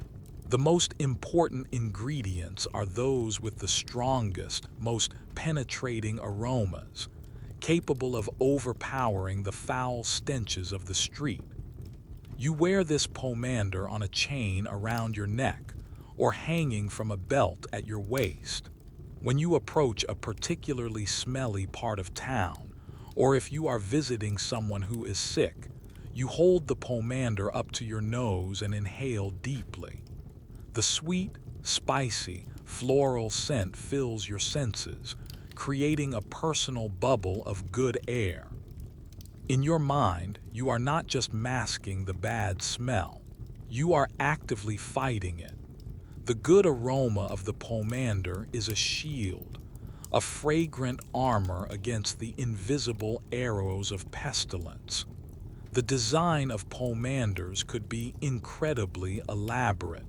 Wealthy individuals own pomanders with multiple segments, each containing a different scent, allowing them to choose their preferred aroma for the day. Some were shaped like oranges, a play on the name, skulls, a memento mori, reminding the wearer of death, or other symbolic objects. They were both a practical tool for survival and a piece of jewelry, a status symbol broadcasting the owner's wealth and their enlightened concern for their health. Doctors, or plague doctors as they would later be depicted, took this concept to its extreme. During outbreaks of plague, they would wear a terrifying bird-like mask with a long, hollow beak. This beak was stuffed with the same aromatic herbs and spices found in a pomander, a mixture known as theriac. The doctor would breathe only the air that was filtered through this potent herbal concoction, believing it would protect them from the miasma emanating from their patients. While the mask itself was terrifying, and the miasma theory was incorrect, this practice had an accidental benefit.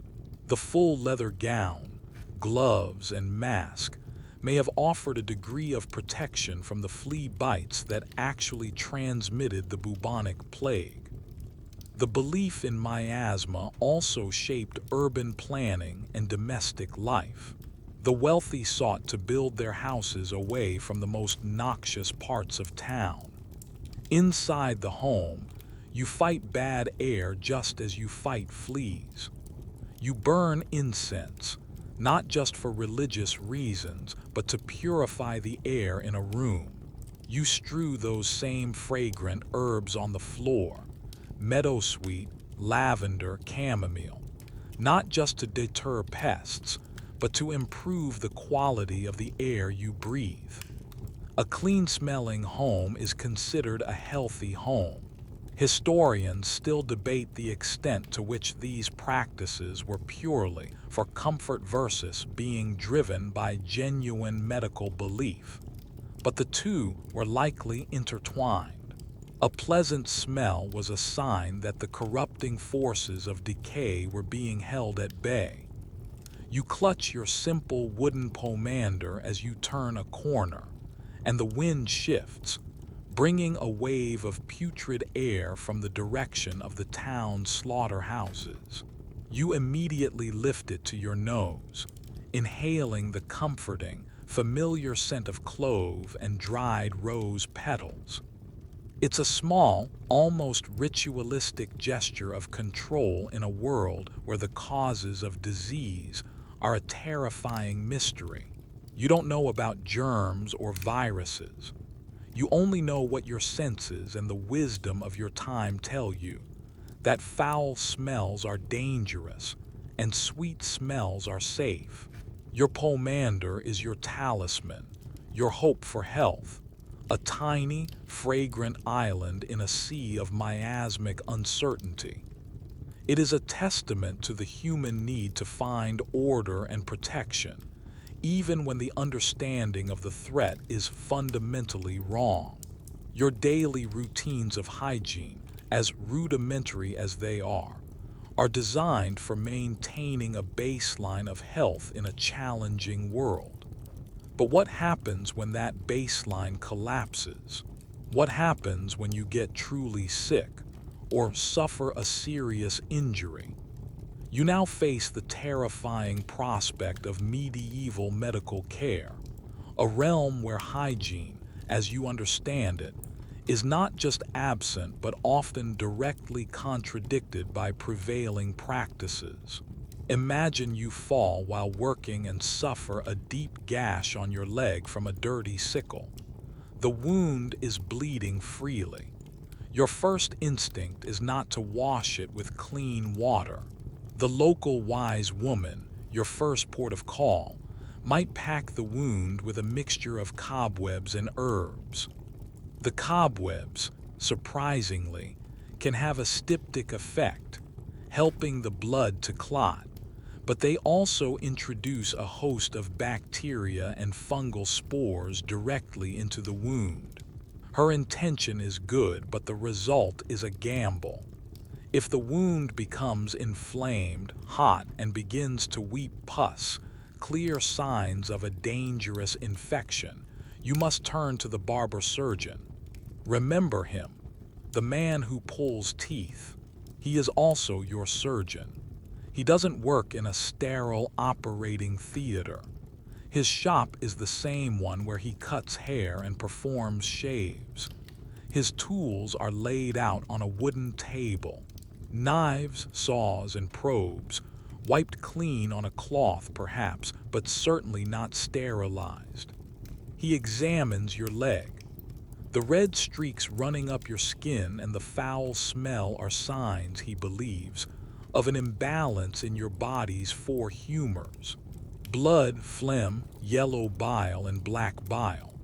The infection is a sign of excess bad blood or hot blood. The logical treatment, therefore, is to remove it. This is the practice of bloodletting, the most common medical procedure of the era. The barber surgeon takes out a special knife called a lancet and makes a swift incision in a vein, usually on the inside of your elbow, regardless of where the injury is. He lets a prescribed amount of your blood drain into a bowl. The goal is to restore humoral balance. In reality, this weakens you, dehydrates you, and makes it harder for your already stressed body to fight the infection. If you're lucky, you survive both the infection and the treatment. If the infection progresses to gangrene and your leg begins to blacken, the only option is amputation. This is a procedure of last resort, with an appallingly low survival rate. There is no anesthetic, save for that bottle of strong wine and perhaps a piece of leather to bite down on to stop you from biting off your own tongue. You are held down by several strong assistants. The barber surgeon takes a small, sharp saw and amputates the limb as quickly as humanly possible. Speed is the only mark of a good surgeon, as it minimizes the duration of the agony. The next challenge is cauterization. To stop the bleeding from the severed stump, the surgeon takes a red-hot iron from the fire and presses it against the open wound. The sizzle of flesh and the smell of burning are horrific, but this searing of the tissue is the only effective way they have to seal the blood vessels and prevent you from bleeding to death.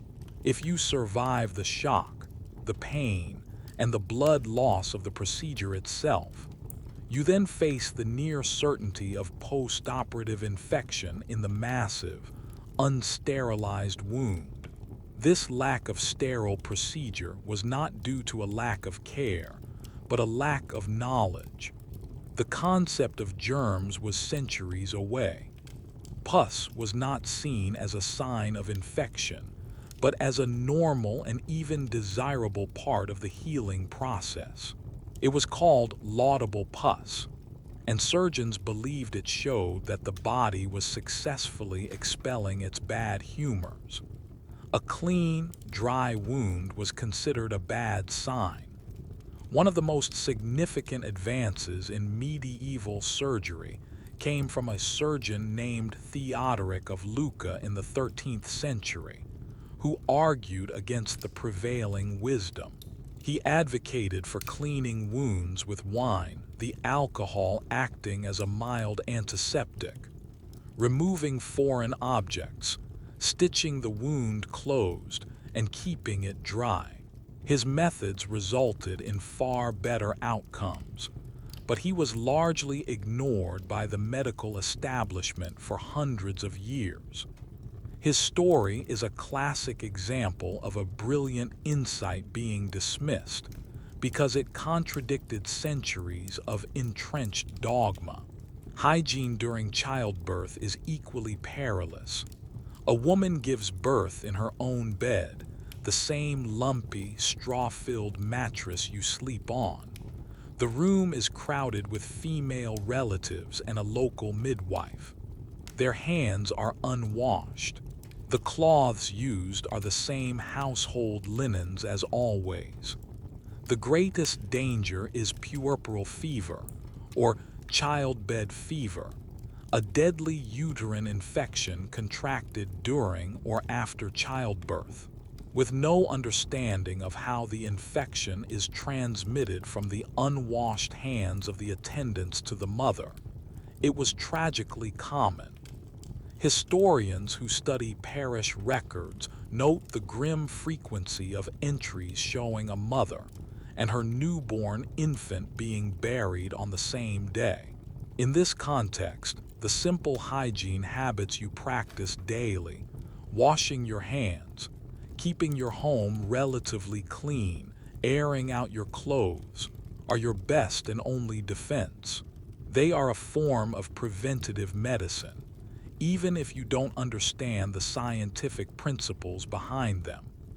Your survival depends on avoiding serious illness or injury at all costs, because the cure is so often more terrifying than the disease.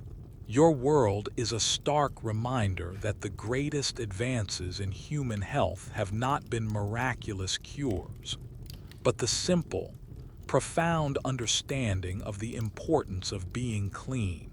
Throughout this journey, you've experienced hygiene as a commoner, a daily struggle of practicality and resilience. But the medieval world is a rigidly stratified society. The gulf between the rich and the poor is immense, and nowhere is this more apparent than in the routines of cleanliness and personal care. The difference is not just one of degree, it's a difference of entire worlds. Let's compare your humble reality with the perfumed existence of a nobleman or noblewoman in their stone castle. Your morning began with a shock of icy water in a simple clay basin. For a lady of the castle, the morning ritual is one of gentle, attended comfort. A servant enters her private chamber, a room she does not share with a dozen family members, and curtsies. The servant brings a basin and ewer, not of rough pottery, but of polished silver or pewter. The water within has been warmed over a fire in the castle's great kitchen and is steaming faintly. It is not just water. It is rose water distilled with fragrant petals, leaving a delicate scent on her skin. She doesn't use a coarse, shared linen rag to wash. She uses a soft, clean cloth of fine linen. The soap she uses is not your harsh, homemade lye jelly.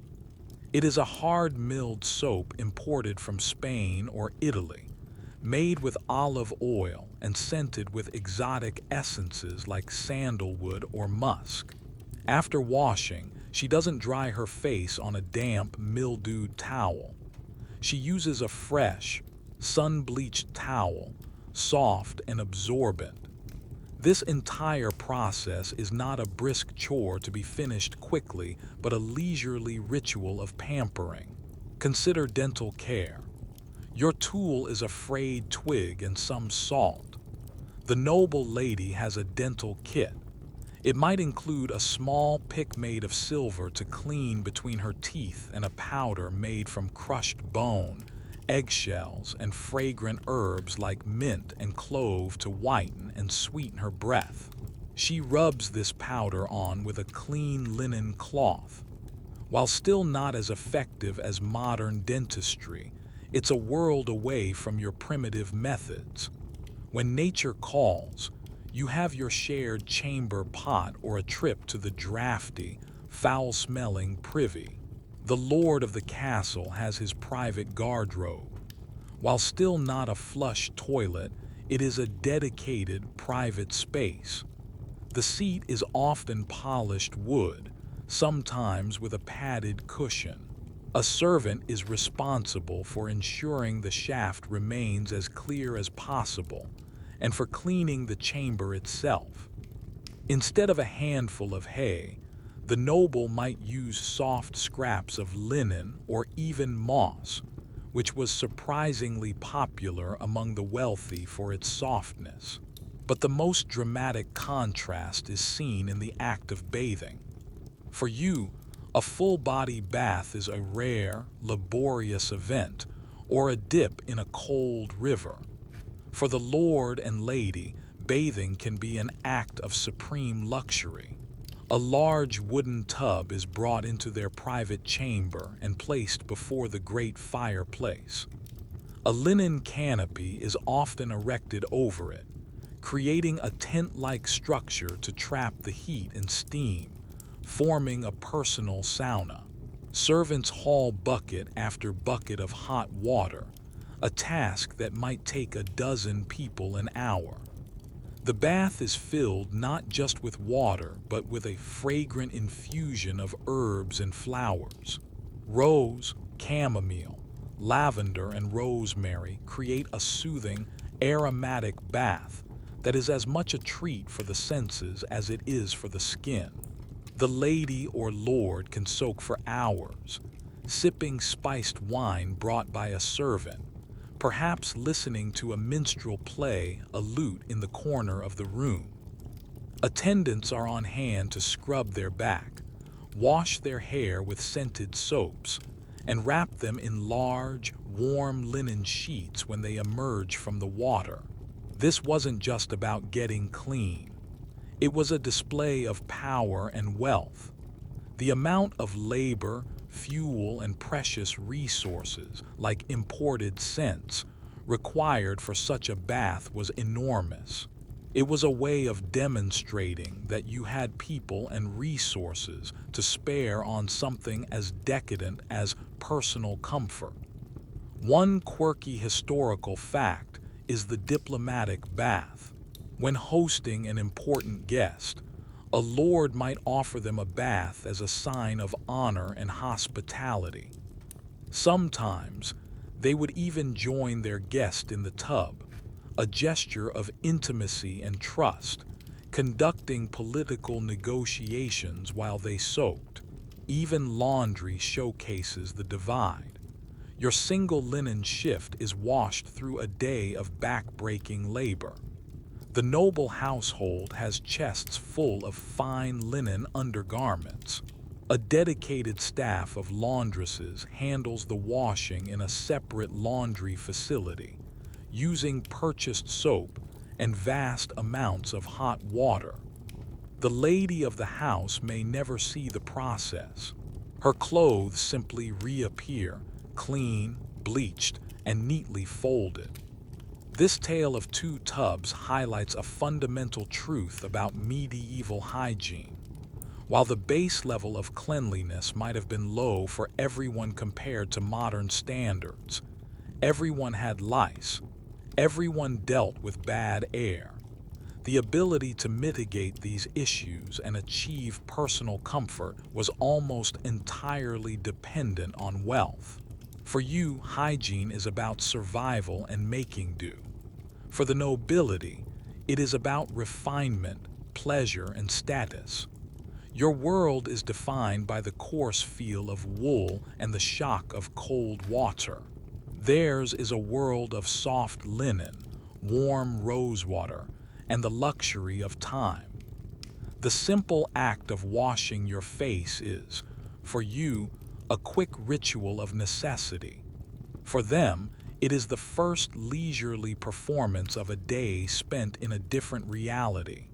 As you move through your day, performing these earthly rituals of cleanliness, there is another parallel dimension to hygiene that informs your every action: the concept of spiritual purity.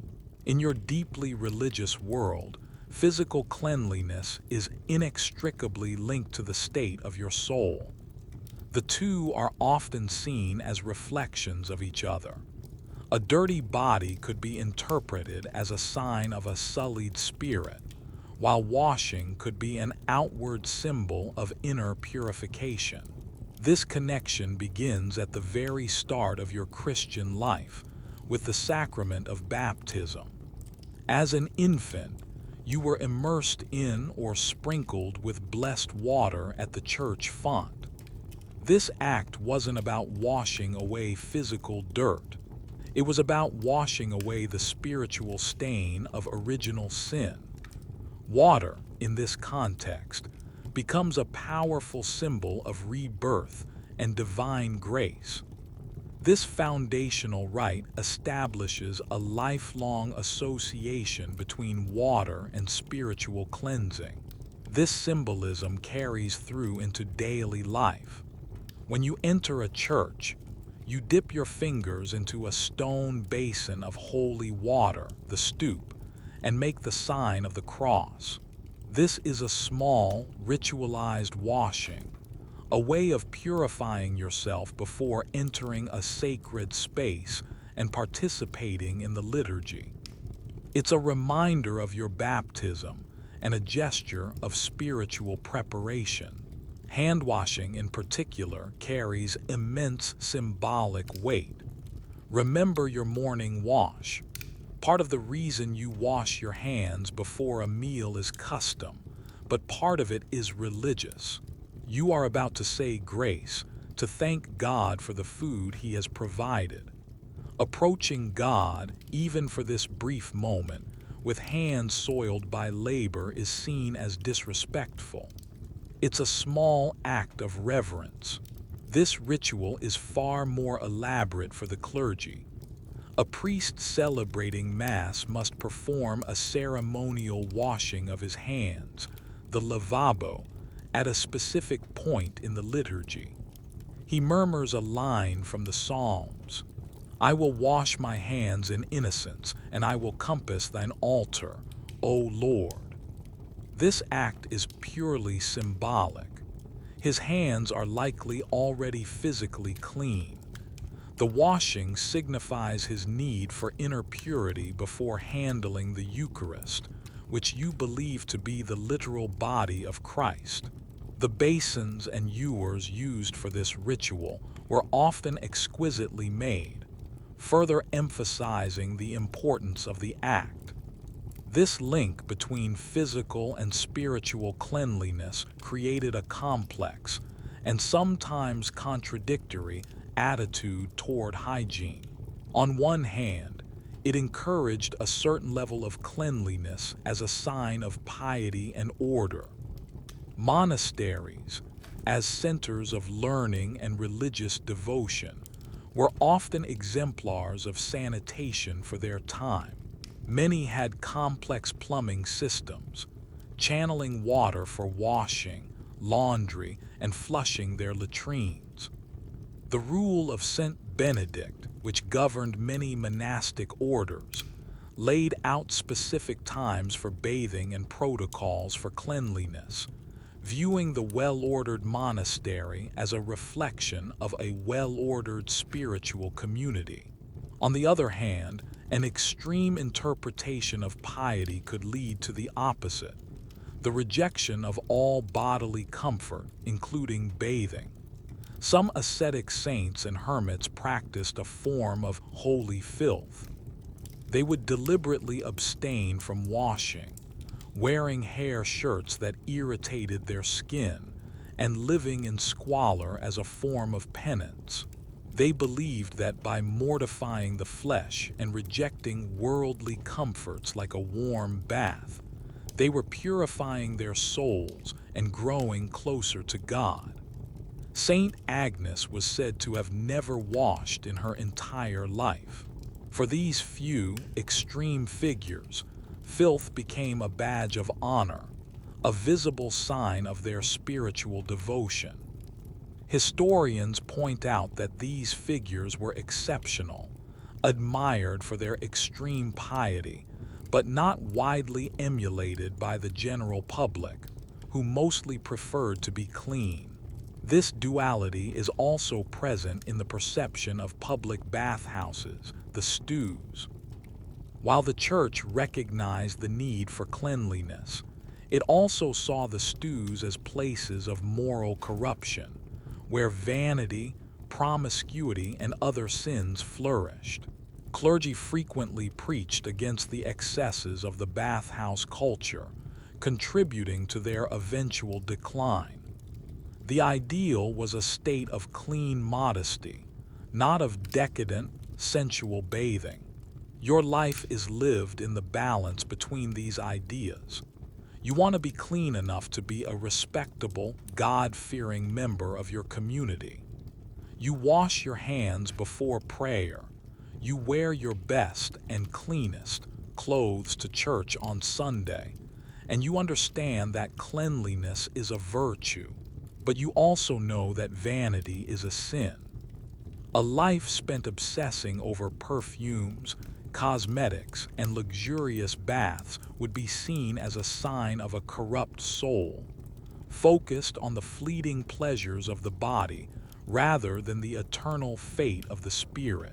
Your hygiene habits are, therefore a practical negotiation between the demands of your body, your environment, and your soul. You wash your face in the morning to be clean for the day's work and to present a respectable face to the world. You do it with cold water and a rough cloth, without vanity. You wash your hands before eating out of respect for your food and for God. Your cleanliness is not about sterile perfection or luxurious pampering. It is about order, respect, and a deep, culturally ingrained belief that the state of your body and the state of your soul are in constant, quiet conversation. The world you've just walked through, a world of wood smoke, lye soap, and miasma, can feel impossibly distant, a harsh and alien landscape. It's easy to focus on the filth, the disease, and the sheer discomfort of it all. But as you drift away from this past, let your final thoughts rest on the quiet resilience you witnessed. Imagine the simple, profound pleasure of a cool drink of water on a hot day, the comforting weight of a woolen cloak in the cold, or the feeling of a sun-bleached linen shift against clean skin. These were not small things. They were hard-won luxuries. The people of that time were not so different from us. They sought comfort, community, and dignity in a world that offered little of each. Their struggle to maintain cleanliness was a struggle for order in a chaotic world, a fight for health against invisible enemies they could not comprehend. Their world, in its own way, shaped ours.